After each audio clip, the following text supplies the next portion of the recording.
උඩුගම ගමේ මැද තිබුණේ පරම්පරා ගණනාවක් තිස්සේ රැකගෙන ආ විශාල මහ ගෙදරක්. ඒ ගෙදර හිමිකාරිය වූයේ සෝමාවතී. ගමේ හැමෝම ඇයට ගරු කළත් ඇගේ සැබෑ ස්වභාවය දැන හිටියේ ඉතා සුළු පිරිසක්. සෝමාවතීට පුතුන් 4 දෙනෙක් හිටියා.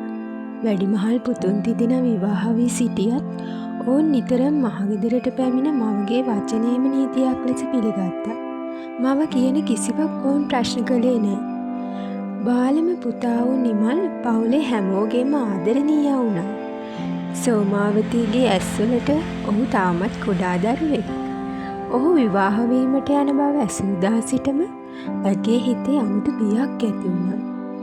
දැන් මේකාත් ගෑණිගේ පැත්ත ගනිමු. මාව අමතක කරයි යන සිතුවිල්ල ඇගේ හිතෙන් ඉවත් වූයේ නෑ. නිමල් විවාහ වූයේ මදුෂිකා සමග. ඇය දුප්පත් පවුලකින් පැමිණියත් ඉතා සංවර, ගුණවත් හා වැඩට දක්ෂ තරුණියක්. ඇයට අවශ්‍ය වූයේ සැමියා සමග සතුටින් ජීවත් වීම පමණයි. විවාහයෙන් පසු මදුෂිකා මුල්වලට මහගෙදරට පා තැබූ දිනේ හැමෝම සිනාසෙමින් ඇයව පිළිගත්තා. සෝමාවතීද ඇයව වැළඳගෙන "දුවේ, දැන් මේ ගෙදර ඔයාගේ" යයි කීවා. ඒ වචන ඇසූ මදුෂිකාගේ හිත සතුටින් පිරුණා. නමුත් ඒ සිනහව පිටතට පමණක් බව ඇය දැන සිටියේ නෑ.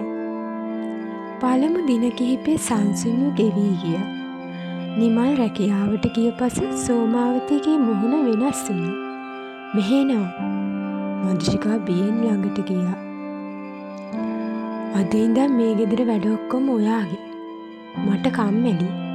උදේ 4ට නැගිටලා ගෙදර අතු ගන්න. මිදුල අස් කරන්න, කෑම හදන්න, රෙදි හොදන්න. තේරුණාද?" "හරි අම්මේ." ඇය නිහඬව පිළිතුරු දුන්නා. ඒ දවසේ සිට මදුෂිකාගේ ජීවිතේ වෙනස් වුණා. උදේ පාන්දරින් නැගිට රෑ 12 වෙනතුරුම ඇය වැඩ කළා.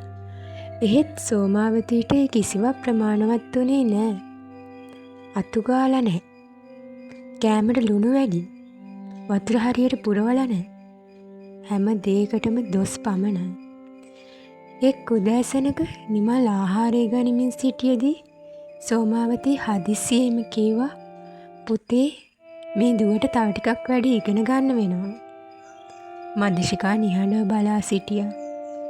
නිමල් සිනාසෙමින් "හෙමින් හුරු වෙයි අම්මේ" යයි කීවා. ඒ වචනය ඇසූ සෝමාවතීගේ හිතේ කෝපයක් ඉපදුණා. දැනටමත් මේකේ පැත්ත ගන්නවා. නිමල් වැඩට ගිය විගස සෝමාවතී කෑ ගැසුවා. "දැන් ඉතින් පුතා ඉන්නකොට හොඳ නාට්‍ය දානව නේද? මං ඉස්සරහම රඟපාන්න එපා." මදුෂිකා නිහඬව හිස පහත් කළා. "අම්මේ, මම මොනවත් කටවා ගන්න." ඇගේ හඬ මුළු ගෙදරම දෝංකාර දුන්නා. ඒ මොහොතේම මදුෂිකාට තේරුණේ මේ ගෙදර ඇයට කිසිවක් නැති බවයි. හවස නිමල් ගෙදර එන විට සෝමාවතී වෙනදා මෙන්ම ආදරයෙන් කතා කළා. "පුතේ, අද ඔයා කැමති මාළු ඇඹුල් දියල් හැදුවා." නිමල් සතුටින් කෑම කෑවා. නමුත් ඒ කෑම පිස මදුෂිකා බව ඔහු දැන සිටියේ නෑ. සෝමාවතී ඒ ගැන එක වචනයක්වත් කිව්වේ නෑ. එසේ දින සති බවට පත් වුණා. සෝමාවතීට තේරුණේ මදුෂිකා නිහඬවම හැමදේම ඉවසන බව. ඒ නිසා තවත් ඇය දුරදිග ගියා. දිනක් ඇය හිතාමතාම වීදුරුවක් බිම දමා කැඩුවා. නිමල් ගෙදර එනතුරු බලා සිටි ඇය "පුතේ, මං කිව්වා පරිස්සමෙන් වැඩ කරන්න කියලා. මේක ඇහුවේ නෑ. බලන්න වීදුරුවත් කැඩුවා." නිමල් මදුෂිකා දෙස බැලුවා. ඇය කතා කිරීමට උත්සාහ කළත් සෝමාවතී අතරමැදින් කිව්වා, "වැරැද්ද කළාම පිළිගන්නත් බෑ." නිමල් සුසුමක් හෙලා ඊළඟ පාර පරිස්සම් වෙන්න කියලා කිව්වා. මදුෂිකාගේ හිතට පිහියකින් ඇනීමක් මෙන් දැනුණා. ඇය නොකළ වරදකට සමාව ඉල්ලමින් නිහඬව කාමරයට ගියා. එහෙත් ඇය නොදැන සිටියේ මේ සියල්ල ආරම්භයේ පමණක් බව. සෝමාවතීගේ ඊළඟ සැලැස්ම වූයේ වැඩිමහල් පුතුන් තිදෙනා සහ ඔවුන්ගේ බිරින්දෑවරුද මදුෂිකාට විරුද්ධ කරවා ඇයව මේ මහගෙදරින් පන්නා දැමීමයි. වීදුරුව කැඩුණු සිද්ධියෙන් පසු මදුෂිකාට තේරුණේ මේ ගෙදර තමන් කරන හොඳ කිසිවක් කිසිවෙකුට නොපෙනෙන බවක්. තමන් නොකළ වැරදි පවා නිහඬව බාර ගැනීමට ඇයට සිදු වුණා. ඒ නිහඬකම සෝමාවතිගේ හිතට තවත් හයියක් වුණා. මේකි කටාරින්නේ නෑ. දැන් ඕනම දෙයක් මේකිගේ පිට දාන්න පුළුවන්. එදා සිට නන්දම්මාගේ බොරු චෝදනා තවත් වැඩි වුණා. උදේ කිරි උතුරා ගියත් වරද මදුෂිකාගේ. ගෙදරට එන කෙනෙකුට තේ ටිකක් ප්‍රමාද වුණත් වරද මදුෂිකාගේ. වත්තේ මලක් වේලුණත් කුකුලෙක් අසනීප වුණත් ගෙදර විදුලිය ගියත් මේකී ආපු දවසේ ඉඳන් තමයි මේ කරදර කියමින් සෝමාවති ඇයටම දොස් පැවරුවා. මදුෂිකා කිසිම දවසක පෙරලා වචනයක් කීවේ නැහැ. ඇය සිතුවේ ඉවසීමෙන් කවදා හෝ ජය ගන්න පුළුවන් වෙයි කියලා. නමුත් ඒ සිහිනයක් පමණක් වුණා. එක් සෙනසුරාදා දිනක වැඩිමහල් සහෝදරයන් තිදෙනත් ඔවුන්ගේ බිරින්දෑවරුත් මහා ගෙදරට පැමිණියා. ඔවුන් එන බව දැනගත් සෝමාවතිගේ මුහුණේ අමුතු සිනාවක් ඇඳුණා. අද තමයි මේකට හොඳ පාඩමක් උගන්වන්නේ. මදුෂිකා උදේ 6 සිටම මුළු පවුලටම කෑම පිසීමට පටන් ගත්තා. කිරිබත්, ලුණු මිරිස්, ව්‍යංජන, මාළු, කුකුල් මස් හැම දෙයක්ම ඇය තනිවම සූදානම් කළා. කෑම මේසයට හැමෝම වැඩි වූ විගස සෝමාවති ගැඹුරු සුසුමක් හෙළුවා. අනේ පුතාලා, මට දැන් මේ ගෙදර ඉන්නත් බෑ. වැඩිමහල් පුතා පුදුමයෙන් ඇසුවේ, ඇයි අම්මේ, මොකද වෙලා තියෙන්නේ? මං කියන කිසිම දෙයක් මේ ලේලි අහන්නේ නෑනේ. මට උත්තරයක් දෙනවා. ඒ බොරු ඇසූ මදුෂිකා පුදුමයෙන් නන්දම්මා දෙස බැලුවා. අම්මේ, මම එහෙම කට වහගන්න. සෝමාවති කෑ ගැසුවා. බලනවද? දැන් මගේ ඉස්සරහම කට උස්සනවා. වැඩිමහල් සහෝදරයාගේ මුහුණ කෝපයෙන් රතු වුණා. අපේ අම්මට ඔහොම කතා කරන්න කවුද ඔයාට අයිතිය දුන්නේ? මදුෂිකාගේ ඇස්වලට කඳුළු පිරුණා. අයියේ, මම එහෙම කළේ නෑ. අපිට බොරු කියන්න එපා, අනික් සහෝදරයාද කිව්වා. එතනින් පසු කෑම මේසේ විනිශ්චය මණ්ඩලයක් සභාවක් බවට පත් වුණා. සෝමාවති එකින් එක බොරු කතා කියන්න පටන් ගත්තා. දවසක් මට බෙහෙත් දෙන්නත් අමතක කළා. මං හැදපු කෑම බල්ලන්ට දාන්න කිව්වා. මට කන්නවත් දෙන්නේ නෑ. එක බොරුවක් පසුපස තවත් බොරුවක් ගොඩ නැගුණා. වැඩිමහල් සහෝදරයන් කිසිවෙක් ඒවායේ ඇත්ත නැත්ත සොයා බැලුවේ නෑ. ඔවුන්ගේ බිරින්දෑවරුද වහාම කතා කරන්න පටන් ගත්තා. අපිටත් මුල ඉඳන් මේ ගෑණි ගැන සැක හිතුණා. මූණ බලාගෙනම තේරෙනවා අහිංසක වගේ හිටියට ඇතුලේ වෙන කෙනෙක්. ඒ වචන මදුෂිකාගේ හදවත කෑලි කෑලි කළා. හවස නිමල් වැඩ ඇරී ගෙදර ආවේ කිසිවක් නොදැන. ගෙදර ඇතුළට ඇවිත් බලන විට හැමෝගෙම මුහුණ කෝපයෙන් පිරීලා තිබුණා. මොකද මේ? වැඩිමහල් සහෝදරයා නැගිට ඔහු ළඟට ගියා. උඹේ ගෑණි අම්මට කරන වැඩ ගැන ඔබ දන්නවද? නිමල් පුදුමයෙන් මදුෂිකා දෙස බැලුවා.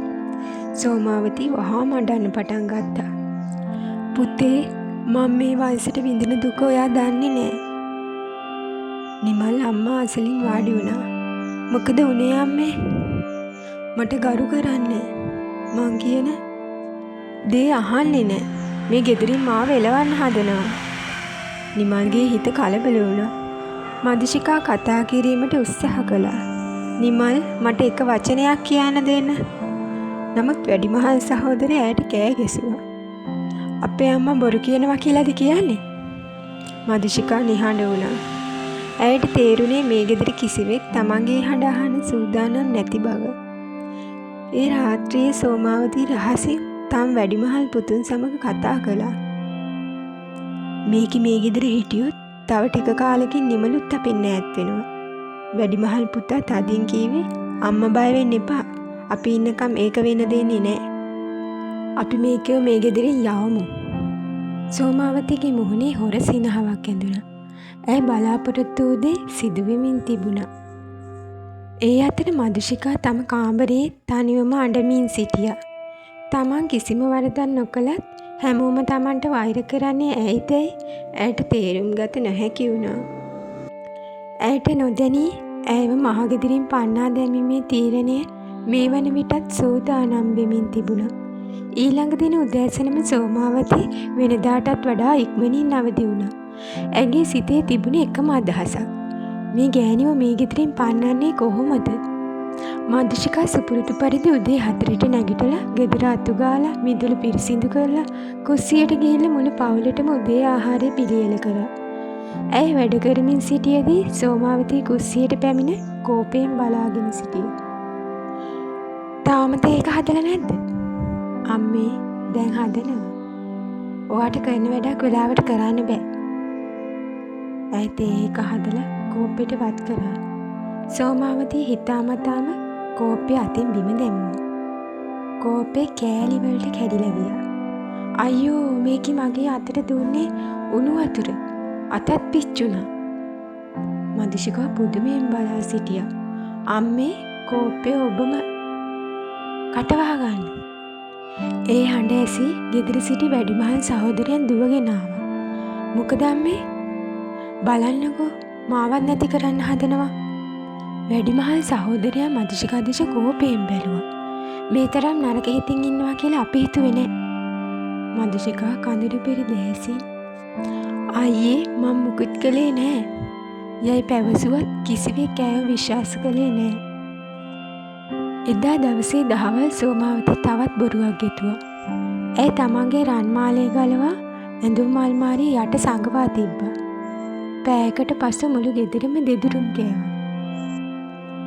අනේ මගේ රන්මාලය නැති වෙලා. හැමෝම දුවගෙන ආවා. කවුද ගත්තේ? සෝමාවතී කෙලින්ම ඇඟුම් කරේ මදුෂිකා දෙසට. මේ ගෙදර අලුතින් ඉන්නේ මේකේ විතරයි. මදුෂිකාගේ මුහුණ සුදු මැලි වුණා. අම්මේ මම ජීවිතේටවත් අල්ලලා නැහැ. වැඩිමහල් නෑනා කටකොණකින් සිනාසුණා. දුප්පත් ගෙදරින් ආවහම ඔහොම තමයි. තවත් නෑනා කිව්වා. අපි මුලින්දම දැනගෙන හිටියා. ඒ වචන ඇසූ මදුෂිකාගේ හදවත තවත් බිඳී ගියා. නිමල් සවස ගෙදර ආවිට නැවතත් මුළු පවුලම එකතැන රැස්ව සිටියා. වැඩිමහල් සහෝදරයා ඔහු ළඟට ගිස් කීවේ නිමල් ඔබට දැන්වත් තේරෙනවද ඔබ ගෙනාපු ගෑණිගේ හැටි? නිමල් කිසිවක් නොකිය මදුෂිකා දෙස බැලුවා. මදුෂි ඇත්තටම මාලය ගත්තද? එම ප්‍රශ්නය ඇයට පිහියකින් ඇනීමක් මෙන් දැනුණා. ඔයත් මාව සැක කරනවද? ඇය අඬමින් ඇසුවා. නිමල් පිළිතුරු දුන්නේ නැහැ. ඔහුගේ නිහඬකමම ඇයට ප්‍රමාණවත් පිළිතුරක් වුණා. රාත්‍රියේ කෑම කෑපසු වැඩිමහල් සහෝදරයන් 4 දෙනාම මිදුලේ රැස් වුණා. සෝමාවතීද ඔවුන් සමග වාඩි වී හිටියා. පුතාලා මේ ගෑණි ඉන්නකම් අපේ පවුලට සැනසීමක් නෑ. වැඩිමහල් සහෝදරයා හිස වැනුවා. හෙට මේ ගැන තීරණයක් ගන්න ඕනි. අම්මාගේ ඇස්වල කඳුළු අපිට බලන් ඉන්න බෑ. අනෙක් සහෝදරයෝද එක හඬින් ඒ කතාව අනුමත කළා. කිසිවෙකුටත් මදුෂිකාගේ පැත්ත අහන්නවත් අවශ්‍ය වුණේ නෑ. ඒ අතර කාමරය ඇතුලේ මදුෂිකා ඇඳයිනේ වාඩි වී නිහඬව කඳුළු සැලමින් සිටියා. මම මොන වරදක් කළාද? ඇය තනියම මිමුණුවා. නිමල් කාමරයට පැමිණියත් ඇය ළඟටවත් පැමිණියේ නෑ. ඔහු ජනේලයෙන් පිට බලාගෙන සිටියා. නිමල් මදුෂිකා මෘදු හඬින් කතා කළා. ඔයාටවත් මාව විශ්වාස නැද්ද? නිමල් මොහොතක් නිහඬව සිට අම්මා බොරුවට ඔහොම කියයි කියලා මට හිතන්න බෑ. යයි පමණක් කීවා. ඒ වචනේ මදුෂිකාගේ අවසන් බලාපොරොත්තුවත් බිඳ වැටුණා. තමන් වෙනුවෙන් කතා කරන එකම කෙනා වූ සැමියාද දැන් අම්මාගේ වචන විශ්වාස කරමින් සිටියා. පසුදා උදෑසන ඇගේ ජීවිතේ සම්පූර්ණයෙන්ම විනාශ කරන තීරණයක් මහගෙදරදී ගැනීමට නියමිත බව ඇය තාමත් නොදැන සිටියා. පසුදා උදෑසන මහගෙදර වටා අමුතු නිහඬ බවක් පැතිර ගියා. මදුෂිකා සුපුරුදු පරිදි උදේ පාන්දරින් නැගිටලා මුළු ගෙදරම අස්පස් කරලා කෑම උයලා තේ හදලා හැමෝටම උදේ ආහාරය සූදානම් කළා. එහෙත් එදා කිසිවෙකු ඇය දෙස සිනහවකින්වත් බැලුවේ නැහැ. වැඩිමහල් සහෝදරයන් තිදෙනාත් ඔවුන්ගේ බිරින්දෑවරුත් කෑම මේසේ ඇසල වාඩි වෙලා ඉඳියා. සෝමාවතීගේ මුහුණේ තිබුණේ ජයග්‍රහයි සිනාවක්. නිමල් කෑම කාලේ ඉවර වුණාම ටිකක් ඉඳ ගන්න. අපිට කතා කරන්න දෙයක් තියෙනවා. නිමල් නිහඬව හිස සැලුවා. මදුෂිකාට හිතට නොහොඳ හැඟීමක් ඇති වුණා. කෑම අවසන් වූ පසු සියලු දෙනා සාලයට රැස් වුණා. සෝමාවති මුලින්ම කතා කළා. මේ ගෑණි ආපු දවසේ ඉඳන් මේ ගෙදරට කිසිම සැනසීමක් නැහැ. හැමදාම ප්‍රශ්න. වැඩිමහල් සහෝදරයා වහාම කිව්වා අම්මා කියන දේ අපි දැන් ඇතිතරම් අහලා තියෙනවා. අද මේකට විසඳුමක් ගන්න ඕනේ. මදුෂිකා නිහඬව බලා සිටියා. ඇගේ හදවත වේගයෙන් ගැහෙන්න පටන් ගත්තා. මදුෂිකා වැඩිමහල් සහෝදරයා දැඩි හඬින් කතා කළා. අපි එක දෙයක් අහනවා. ඇත්ත කියන්න. හරි අයියේ. ඔයා මේ ගෙදරට ආවට පස්සේ අපේ අම්මට ගරු කරලා තියෙනවද? මදුෂිකා මොහොතක් නිහඬ වුණා. මම අම්මට කවදාවත් අගෞරව කරලා නැහැ. ඒ වචනේ ඇසූ සෝමාවති කෝපයෙන් නැගිට්ටා. තා බොරුත් කියනවා. මට උත්තර දුන්නේ කවුද? මගේ බෙහෙත් අමතක කළේ කවුද? මගේ රන්මාලේ නැති කළේ කවුද? එක බොරුවක් පසුපස තවත් බොරුවක් ඇයි කියාගෙන ගියා. මදුෂිකාට කතා කිරීමටවත් ඉඩක් ලැබුණේ නැහැ. එවිට වැඩිමහල් නෑනා කිව්වා අම්මා මේ වයසට බොරු කියන්නේ මොකටද? දෙවෙනි නෑනාත් එකතු වුණා. අපිටත් මේ ගෑණි ගැන මුලින්දම්ම හොඳ හැඟීමක් තිබුණේ නෑ. නිමල් අයියා වෙනස් වෙලා තියෙන්නේ මේ නිසා. ඒ වචන නිමල්ගේ සිතට බලපෑවා. ඔහු නිහඬව හිස පහත් කරගෙන හිටියා. මදුෂිකා අඬමින් සැමියා දෙස බැලුවා. නිමල්, ඔයා මාව දන්නව නේද? මම කවදාවත් මේ දේවල් කළේ නෑ. නිමල් ඇගේ ඇස් දෙක බැලුවත් කිසිවක් කිව්වේ නෑ. ඔහුගේ නිහඬකම දුටු සෝමාවතියට තවත් ධෛර්යයක් ලැබුණා. දැක්කද? පුතාටත් දැන් තේරෙලා. වැඩිමහල් සහෝදරයා අසුනෙන් නැගිට්ටා. තද හඬින් කිව්වා අපි තීරණයක් අරගෙන ඉවරයි. මුළු සාලේම නිහඬ වුණා. මේ ගෙදර අම්මට වඩා වැදගත් කෙනෙක් නෑ. අම්මට මේ ගෑණියක ජීවත් වෙන්න බැරි නම් ඔහු මොහොතක් නතර වුණා. මේ ගෑණි මේ ගෙදරින් යන්න ඕනේ. මදුෂිකාගේ ඇස් ලොකු වුණා. අයියේ, කරුණාකර මට එක අවස්ථාවක් දෙන්න. මම කිසිම වරදක් කළා නෑ. නමුත් ඇගේ වචන වාතයටම එකතු වුණා. තුන්වෙනි සහෝදරයා කෝපයෙන් කිව්වා අපේ අම්මාගේ කඳුළු අපිට වටිනවා. ඔයාට මේ ගෙදර ඉඩක් නැහැ. සෝමාවති බොරුවට කඳුළු පිස දමමින් මට මේ දුව එක්ක තවත් එක දවසක්වත් ඉන්න බෑ යයි කිව්වා. මදුෂිකා අවසන් වාට නිමල් දිහා බැලුවා. නිමල්, ඔයා මොනවත් කියන්නේ නැද්ද? ඔහු දිග සුසුමක් හෙලා සෙමින් කීවේ මදුෂි, ටික කාලෙකට ඔයා අම්මලාගේ ගෙදර යන්න. ඒ වචනයෙන් ඇගේ මුළු ලෝකෙම කඩා වැටුණා. ඇය බලාපොරොත්තු වූයේ සැමියා තමන් වෙනුවෙන් වචනයක් හෝ කතා කරනු ඇතැයි කියා. එහෙත් ඔහුත් අවසානයේ තම පවුලේ පැත්තම ගත්තා. සෝමාවති වහාම කාමරයට ගොස් මදුෂිකාගේ ඇඳුම් බෑගයට දැමුවා. බෑගේ රැගෙන ඇවිත් ඇගේ පාමුලට දමා මේ ගෙදරට ආපු දවසේ ඉඳන් අපේ සතුට නැති වුණා. දැන්වත් යන්න යයි සීතල හඬින් කීවා. මදුෂිකා බෑගේ අතට ගත්තා. ඇගේ දැස් කඳුලෙන් පිරී තිබුණත් ඇය තාමත් කිසිවෙකුට ශාප කළේ නෑ. ඇය සෙමින් දොර ළඟට ඇවිදගෙන ගියා. නමුත් දොරෙන් පිටවීමට පෙර ඇය නැවත හැරී මුළු පවුලම දෙස බැලුවා. මදුෂිකා බෑගේ අතටගෙන නිවසේ ප්‍රධාන දොර ළඟට ඇවිදගෙන ගියා. ඇගේ අත් වෙවුලමින් තිබුණා. ඇගේ හිතේ තිබුණේ එකම බලාපොරොත්තුවක්. අඩුම තරමේ නිමල් මට නවතින්න කියයි. ඇය සෙමින් ආපසු හැරී සියල්ලන් දෙස බැලුවා. සෝමාවතිගේ මුහුණේ තිබුණේ ජයග්‍රාහී සිනහවක්.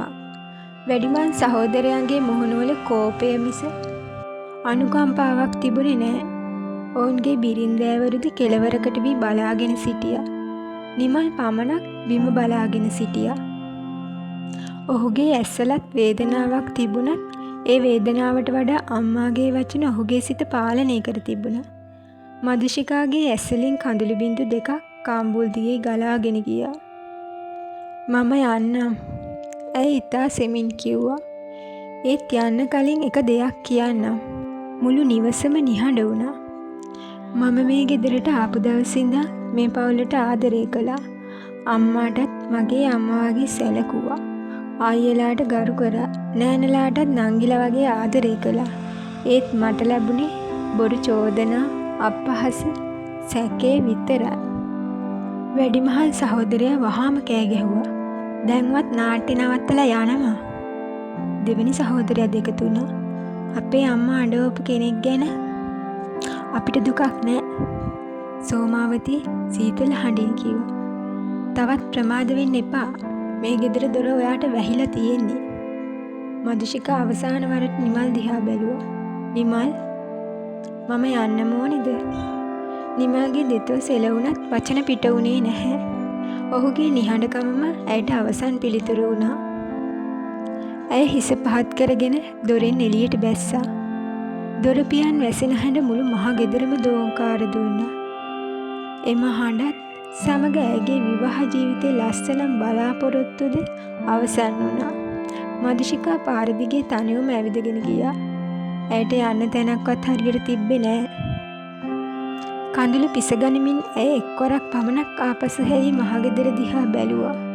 එම නිවසේ Taman සිනාසුණු දවස් තිබුණේ දින කිහිපයක් පමණයි. ඊන්පසු තිබුණේ කඳුළු පමණයි.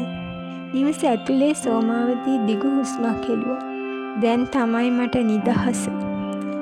වැඩිමහල් සහෝදරයා සිනාසෙමින් කීවා. අම්මා, අපි ඉන්නකම් ආයෙත් ඒ ගෑනට මේ ගෙදරට එන්න දෙන්නේ නෑ. අනෙක් සහෝදරයෝද ඒට එකඟ වුණා. ඔවුන්ගේ බිරින්දෑවරුද ඔය තීරණේ හරි යයි කීවා. කිසිවෙකුටත් මදුෂිකා ගැන දුකක් ඇති වුණේ නැහැ. කිසිවෙකු ඇගේ පැත්ත අහන්න උත්සාහ කළේද නැහැ. එදා රාත්‍රියේ නිමල් තනිවම තම කාමරයට ගියා. ඇඳුමත තාමත් මදුෂිකාගේ සාරියක් පිළිවෙලට නවා තිබුණා. මේසේ මත ඇය ලියා තිබූ කුඩා සටහනක් තිබුණා. පරිස්සමින් ඉන්න, වෙලාවට කන්න, අම්මව හොඳින් බලාගන්න. නිමල් එය කියවා මොහොතක් නිහඬව සිටියා. ඔහුගේ ඇස්වල කඳුළු පිරුණත් එදා සිදු වූ කිසිවක් වෙනස් කිරීමට ඔහු උත්සාහ කළේ නෑ. ඔහු තාමත් හිතුවේ අම්මා බොරු නොකියන බව. ඉන්පසු දින ගෙවී ගියා. මදුෂිකා නැවත කිසිදා මහගෙදරට ආවේ නෑ. සෝමාවතීගේ බොරු කිසි දිනක හෙළි වුණෙත් නෑ. වැඩිමහල් සහෝදරයන් ජීවිත කාලය පුරාම විශ්වාස කළේ මදුෂිකා ඔවුන්ගේ පවුල කඩා දැමීමට ආ කාන්තාවක් ලෙසින්. නිමල්ද ඒ විශ්වාසය අතහැරියේ නෑ. අහිංසක ගැහැණියක් කිසිදු වරදක් නොකරම පවුලක් අහිමි කරගත්තා.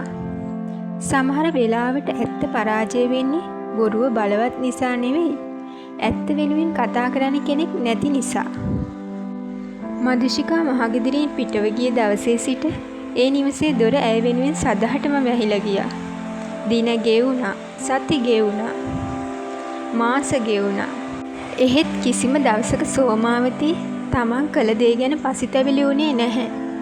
ඇය ගමේ අයටත් නෑදෑයන්ටත් එකම කතාව කියමින් සිටියා. අපේ බාලපුතාගේ ගෑණි හරිම නරකයි. මට ගරු කළේ නැහැ. ගෙදරත් විනාශ කළා. ඒ නිසා අපි ආව පැන්නුවා. ගමේ බොහෝ දෙනෙක්ද ඒ කතාව විශ්වාස කළා. මදුෂිකාට තමන්ගේ නිර්දෝෂී බව ඔප්පු කරන්න කිසිම කෙනෙක් හිටියේ නෑ.